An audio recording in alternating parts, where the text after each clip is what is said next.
So, madalas na nag-uulan, kaya naman, binalan ko na ganito yung aking anak.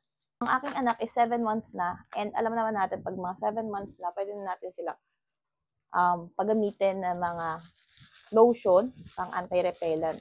So, pwede na yun. Pag mga 6 months below kasi medyo sensitive pa sila, kaya hindi advisable ng pedya na gumamit ng ganito. So, 7 months naman na yung Junakis ko. So, ito lang kasi is pang, pang-protekta natin sa kanila, especially malamok and yun, pabago-bagong panahon. So, hindi natin masabi kung ang mapupuntahan natin, guys, is malamok na area nga ba or hindi. Kaya naman mas magandang meron tayong ganito palagi para nang sa ganon, is masecure natin na safe ang ating anak. So, this is insect repellent at may nakalagay na dyan na from 6 months and above. Try natin. Okay. So, ganyan yung consistency niya.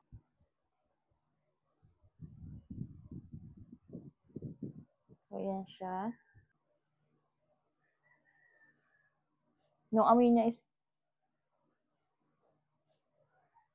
may amoy siya, pero hindi naman ganun kabango. Ganon. So, okay na okay siya. So, okay to kasi ayaw din ng anak ko ng sobrang bango. So, yun ang ganito, guys. This is off lotion para nang sa ganon is pang insect repellent para sa ating mga kiddos. So, you can visit my basket if you wanted this item. Mas magandang meron tayong laging ganito. Mas maganda ng handa, lalo na kung sakaling gagala.